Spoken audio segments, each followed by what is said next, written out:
जो भी जय श्री राम नारा लगा रही हैं महिलाएं, वो सोच के जरूर देखना और पढ़ना।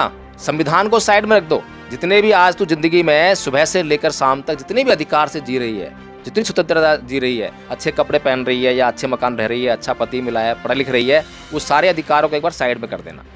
आप रामायण उठाना, महाभारत उठाना, मनुस्मृति उठाना और उसमें खोजना, ढूंढना उसमें कि तुम्हारे लिए कौन से अधिकार हैं जिसके जरिए तुम जिंदगी जी पाओगी। रामायण जो है उसमें अरुण गोविल जो है उसका कैरेक्टर निभाते हैं राम का, और पर्सनल लाइफ में वो सिगरेट पीते हैं, पर्सनल लाइफ में सिगरेट पीते हैं और पर्दे पर जो है राम का रोल निभाते हैं। तो यही अंधभक्त जो हैं ये नहीं सोचते कि जो पर्दे पर चल रहा था वो तो एक कल्पना थी, वो तो एक फिल्म थी, लेकिन यही अंधभक्त जो है उनको बिल्कुल राम की तरह पूजने लगते हैं। तो इनकी जो भक्ति की तो आप जो है कल्पना नहीं कर सकते कि कल्पना की कौन सी उड़ान इनकी भक्ति जो भरती है। बहुत ही मतलब जो है डिफ़िकल्ट विषय है ये। भारत का जो सबसे डिफ़िकल्ट विषय जो यही है कि जो अगर एक बार मानसिक रोगी हो गया तो उसको जो है सही करना बड़ा मुश्किल है। वो एसटी ओबीसी समाज से हैं, तो माननीय प्रधानमंत्री भी तो अपने आप को ओबीसी समाज से कहते हैं, लेकिन ये उनके स्वार्थ की पराकाष्ठा है कि वो अपने सिवाय किसी को भी पसंद नहीं कर सकते। उनका नाम जो है वहाँ पे आना चाहिए, जहाँ पर भी वो जाएं तो वहाँ पे शिलान्यास हो, शिलापट हो या उद्घाटन हो तो उसकी पट्टिका हो, उस पर उन्हीं का नाम आना। देश की नारी, तुम्हें इस धर्म ने इतना अपमानित किया, इतना जिल्लत तुम्हारे को दी इस धर्म ने। द्रौपदी का चीरहरण भूल गई क्या? द्रौपदी को कैसे जुए पर जो है धर्मराज कहे जाने वाले युधिष्ठिर ने दांव पर लगा दिया, ये भूल गई क्या? इस धर्म में जो है तुम शंकराचार्य नहीं बन सकती हो, इस धर्म में तुम पुजारी नहीं बन सकती हो किसी भी मंदिर की जो है। इस धर्म के अंदर तुम्हें कोई भी सम्मानजनक पद नहीं मिल सकता है, लेकिन वो परम पूज्य बाबा साहब डॉक्टर भीमराव अंबेडकर का संविधान है जो तुम्हें इस देश का राष्ट्रपति बनाता है, प्रधानमंत्री बनाता है, डॉक्टर बनाता है, वकील बनाता है, जज। महिला को आपने जो जंगल छुड़वा दिया, आपसे बढ़कर मर्यादा पुरुषोत्तम तो वह इंस्पेक्टर रैंक का कोई व्यक्ति है जिसने कि एक गैंग रेप की पीड़ित महिला से जो है शादी की। वो मर्यादा पुरुषोत्तम है, वो महान है, वो भगवान है, वो ईश्वर है। राम ईश्वर के लायक नहीं है। राम के भीतर, राम के चरित्र के भीतर जो है हमें कोई गुण दिखाई नहीं। सीता को जो है राम ने धोखा देकर लक्ष्मण को बोला कि इसको जो है जंगल में छोड़ के आना है, बताना नहीं है। जब जा रहे हैं, जब बताना नहीं है कि तू जंगल छोड़ने आने, तो जाएगी नहीं वो जो है। और वहाँ जाकर जो है सीता किस तरह से रोती है, किस तरह से अपना पेट दिखाती है कि मैं गर्भवती हूँ और मुझे तुम इतने भयानक जंगल में छोड़कर जा रहे हो, मैं कहाँ जाऊँगी, कैसे करूँगी। कोई व्यवस्था जो है राम की तरफ नहीं।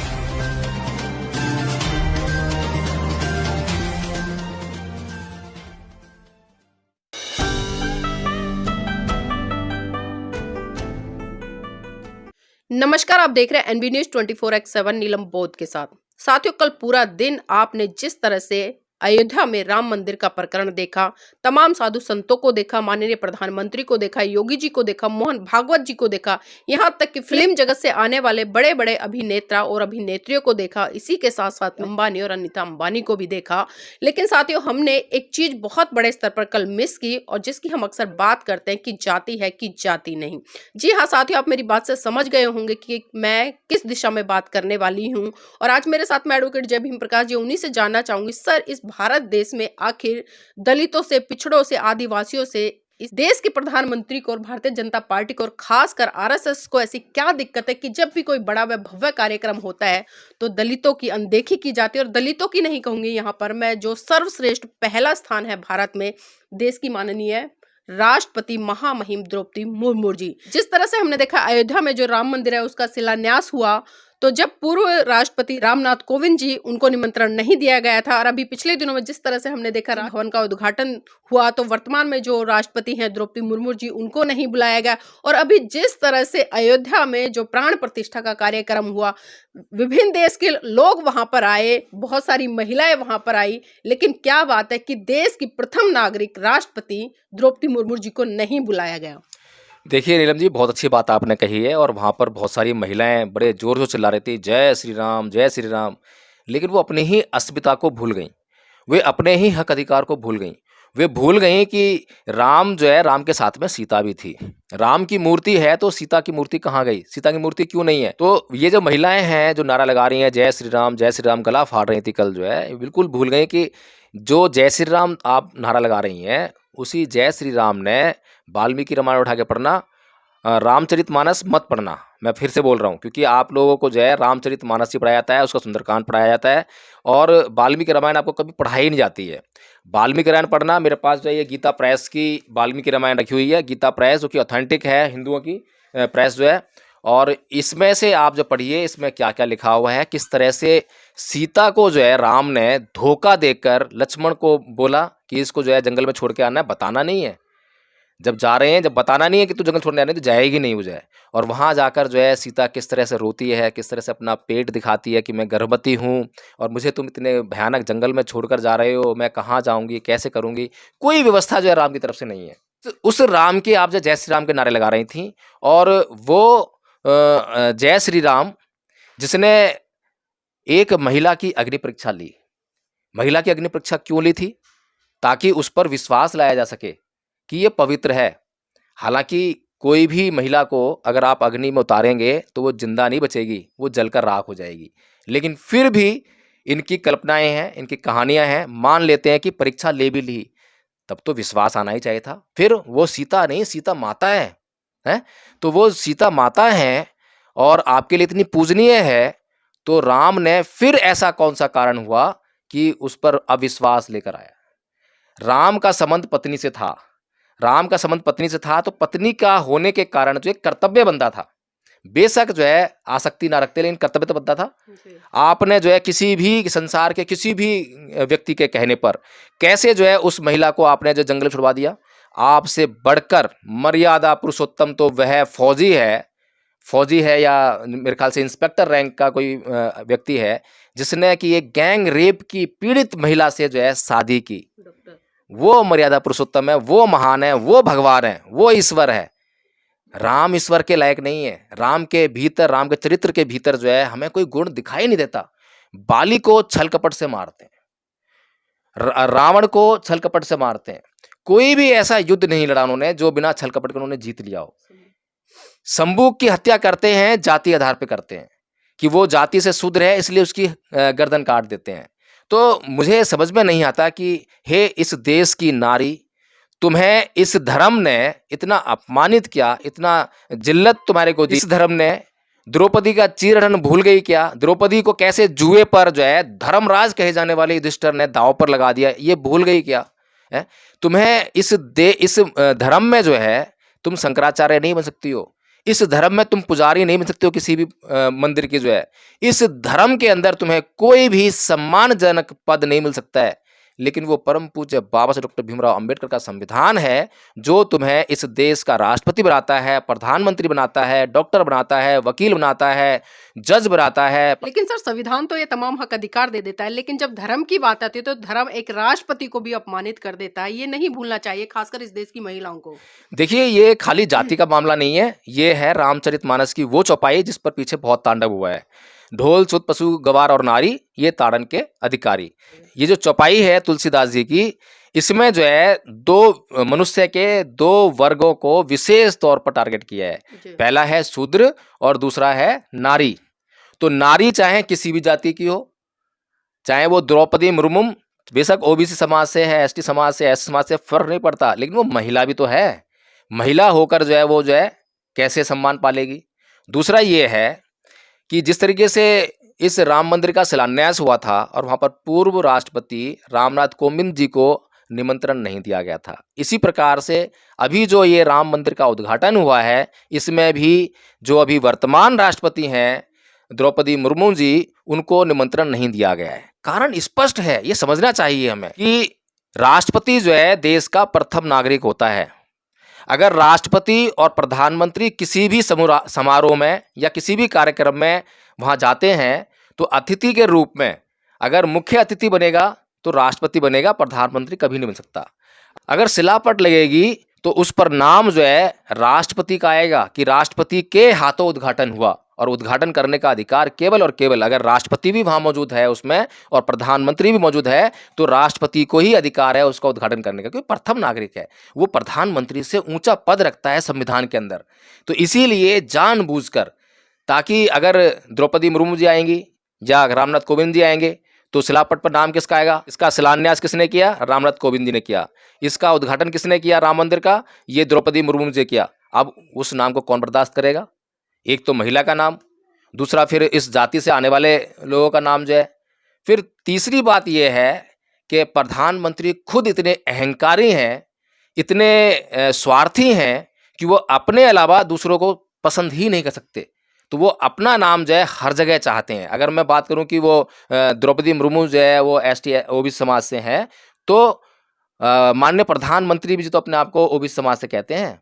लेकिन ये उनके स्वार्थ की पराकाष्ठा है कि वो अपने सिवाय किसी को भी पसंद नहीं कर सकते। उनका नाम जो है वहाँ पे आना चाहिए, जहाँ पर भी वो जाएँ तो वहाँ पे शिलान्यास हो, शिलापट हो या उद्घाटन हो तो उसकी पट्टिका हो, उस पर उन्हीं का नाम आना चाहिए, उसके अलावा नहीं। जी, सर ये तो मोदी जी की बात होगी क्योंकि वो अपने स्वाभिमान की बात है, उनकी नाक की बात है, पद प्रतिष्ठा की बात है। लेकिन कहीं न कहीं यहाँ पर सवाल द्रौपदी मुर्मू जी पर भी खड़ा होता है जो देश की माननीय राष्ट्रपति हैं। क्योंकि ये पहला प्रकरण नहीं है, इससे पहले भी जिस तरह से संसद भवन का उद्घाटन हुआ और अभी दूसरा ये अयोध्या का प्रकरण हुआ। क्या एक नैतिकता के आधार पर अपने स्वाभिमान को बचाते हुए उन्हें राष्ट्रपति पद से इस्तीफा नहीं दे देना चाहिए? देखिए, ये जो है राष्ट्रपति तो हैं, हालाँकि भारत के राष्ट्रपति हैं, मुझे ऐसे शब्द अपने राष्ट्रपति के लिए नहीं इस्तेमाल करने चाहिए, लेकिन जलील लोग हैं, निर्लज्ज लोग हैं, इनका स्वाभिमान मर चुका है। अगर इनका स्वाभिमान जिंदा होता तो इन्हीं के समाज के खिलाफ जो है जब षड्यंत्र रचाया जाता है, इन्हीं के समाज में जाकर जब पाखंड और अंधविश्वास फैलाया जाता है, तब इन्हें जो है वो पद, वो जो बीजेपी के अंदर कोई पद था वो छोड़ देना चाहिए, त्याग पत्र देना चाहिए, बल्कि लिख कर देना चाहिए, बता कर देना चाहिए, मीडिया में आकर बोलना चाहिए कि मैं क्यों त्याग पत्र दे रही हूँ। जैसे ही यहाँ पर जो है इतनी बड़ी अवमानना हुई है, इतनी बड़ी बेइज्जती हुई है कि राष्ट्रपति के होते हुए प्रधानमंत्री उद्घाटन कर रहा है, राष्ट्रपति के होते हुए जो है प्रधानमंत्री शिलान्यास कर रहा है। ये इतना बड़ा प्रकरण है नीलम जी कि अगर इन निर्लज्जों के भीतर जरा सी भी शर्म होती, जरा सी भी हया बाकी होती, जरा सा भी अपने महापुरुषों के त्याग समर्पण बलिदान के प्रति कुछ सम्मान होता, तो ये तुरंत प्रभाव से त्याग पत्र देते।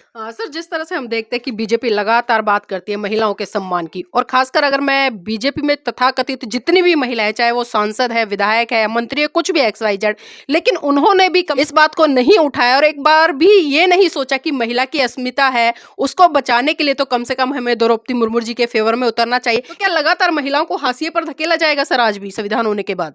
देखिए, ये जो वो महिलाएं हैं जो अभी गुलामी की मानसिकता से बाहर नहीं आई हैं, ये वही महिला है जो परम पूज्य बाबा साहब डॉक्टर भीमराव अंबेडकर इसको आज़ाद कराने के लिए संसद में हिंदू कोड बिल की लड़ाई लड़ रहे थे। वहाँ पूरी संसद एक तरफ थी, पूरे सांसद जो एक तरफ थे और बाबा साहब डॉक्टर भीमराव अंबेडकर अकेले एक तरफ लड़ रहे थे और वो उस लड़ाई को जीत रहे थे। लेकिन यही महिला थी जो संसद के बाहर जो है बैनर लेकर प्रदर्शन करने पे उतरी थी, सड़कों पर उतर रही थी। और ये वही महिला है जो पीछे जब एक चौपाई जो रामचरितमानस की है, ढोल सुत पशु गवार और नारी, ये सकल ताड़ना के अधिकारी, जब इस पर विवाद चल रहा था तो यही वो महिला है, गुलाम महिला, जो उसके समर्थन में आई थी, जो ये कह रही थी कि नहीं नहीं, ताड़ना का अर्थ जो है मारना पीटना नहीं होता है, ताड़ना का अर्थ जो है शिक्षा देना होता है। मतलब किसी भी तरीके से लाग लपेट कर लो, जो गलत चीज़ है वो गलत साबित ही होगी और वो चौपाई आज तक जो है सही साबित नहीं हो पाई है। लेकिन ये जो अंधी गुलाम महिला है, इसको ये समझ में नहीं आ रहा है। इसको समझ में क्यों नहीं आ रहा है, अब ये तो हमारे भी समझ में नहीं आ रहा है कि इसको क्या युक्ति लगाएं कि इसको समझाएं। क्योंकि इसको जो पसंद आ रहा है, इसको राम की मूर्ति पसंद आ रही है। राम का चरित्र क्या है उसको मतलब नहीं है अब जो है, लेकिन राम की मूर्ति बहुत सुंदर है, बहुत अच्छी लग रही है। फिल्म देख ली तो फिल्म बहुत अच्छी है, फिल्म के अंदर हीरो है, हीरो पसंद आ गया। चाहे हीरो जो है व्यक्तिगत रूप से कैरेक्टर लेस क्यों ना हो, लेकिन वो हीरो क्योंकि फिल्म में फिल्म देख रही है इसलिए हीरो पसंद आ रहा है। ऐसे ही रामायण जो है उसमें अरुण गोविल जो है उसका कैरेक्टर निभाते हैं राम का, और पर्सनल लाइफ में वो सिगरेट पीते हैं, पर्सनल लाइफ में सिगरेट पीते हैं और पर्दे पर जो है राम का रोल निभाते हैं। तो यही अंधभक्त जो हैं ये नहीं सोचते कि जो पर्दे पर चल रहा था वो तो एक कल्पना थी, वो तो एक फिल्म थी, लेकिन यही अंधभक्त जो है उनको बिल्कुल राम की तरह पूजने लगते हैं। तो इनकी जो भक्ति की तो आप जो है कल्पना नहीं कर सकते कि कल्पना की कौन सी उड़ान इनकी भक्ति जो भरती है। बहुत ही मतलब जो है डिफ़िकल्ट विषय है ये। भारत का जो सबसे डिफ़िकल्ट विषय जो यही है कि जो अगर एक बार मानसिक रोगी हो गया तो उसको जो है सही करना बड़ा मुश्किल हो जाता है। जी सर, जाते जाते एक आखिरी सवाल और लेना चाहूंगी क्योंकि हम खासकर महिलाओं की अस्मिता की बात कर रहे हैं, क्योंकि लगातार उन्हें हाशिए पर धकेलने का काम किया जा रहा है। तो कहीं ना कहीं आपको ये नहीं लगता क्या संविधान है, संविधान में तमाम हक अधिकार है, चाहे महिलाएं एक चपरासी से लेकर राष्ट्रपति तक बन रही हैं, लेकिन विडंबना है कि जब उनके हक अधिकारों की बात आती है तो कहीं ना कहीं वहां पर जो पुरुष वर्चस्व है वो स्थापित हो जाता है और वो चुपचाप से महिलाएं मुंह बंद करके बैठ जाती, आवाज नहीं उठाती। तो किस तरह से देख रहे हैं, क्या इस तरह से महिलाएं अपनी अस्मिता या राष्ट्रपति बन जाए, प्रधानमंत्री बन जाए तो अपने अस्तित्व को बचा पाएंगी?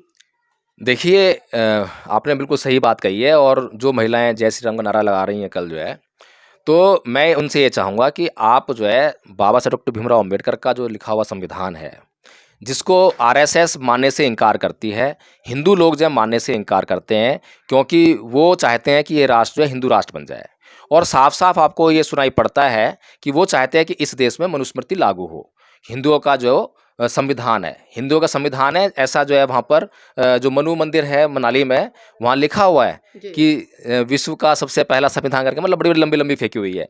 तो मैं एक बात कहूँगा कि हे नारी, तू एक काम करना कि तू अब संविधान के अंदर जो अधिकार दिए गए हैं, उनको लेने से इनकार कर देना। तू अध्यापक मत बनना, डॉक्टर, वकील, इंजीनियर, जज मत बनना। तू जो है ये जाके ढूंढना, मनुस्मृति पढ़ना, मनुस्मृति में देखना कि तुम्हें क्या बनने का अधिकार मिला है। मनुस्मृति तुम्हें जब ये कहती है कि एक महिला को बचपन में अपने पिता के अधीन रहना चाहिए, जवानी में अपने पति के अधीन रहना चाहिए और बुढ़ापे में अपने पुत्र के अधीन रहना चाहिए, तो यहाँ से मालूम पड़ जाता है कि तुझे कोई अधिकार है ही नहीं।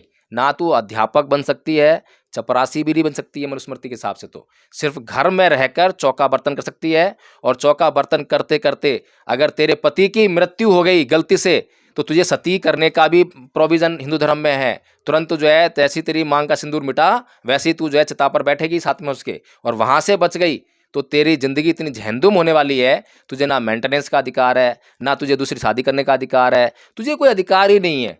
तो एक बार जो है सोच के जरूर देखना, जो भी जय श्री राम नारा लगा रही हैं महिलाएं, वो सोच के जरूर देखना और पढ़ना। संविधान को साइड में रख दो।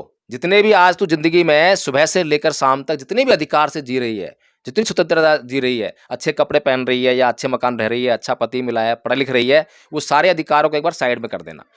आप रामायण उठाना, महाभारत उठाना, मनुस्मृति उठाना और उसमें खोजना, ढूंढना उसमें कि तुम्हारे लिए कौन से अधिकार हैं जिसके जरिए तुम जिंदगी जी पाओगी। जब तुम्हें पता लगेगा कि परम पूज्य बाबा साहब डॉक्टर भीमराव अम्बेडकर ने अपनी ज़िंदगी, अपने बच्चे और अपनी बीवी की कुर्बानी देकर तुम्हारे लिए जो है क्या करके दिया है, थोड़ा अगर एहसास हो जाए, थोड़ी सी जो है कृतज्ञता प्रकट कर लेना, बाबा साहब का नाम ले लेना और बाबा साहब के संविधान के प्रति जो है थोड़ी आस्था प्रकट कर लेना, और ये जय श्री राम का नारा लगाना तुरंत प्रभाव से बंद कर देना।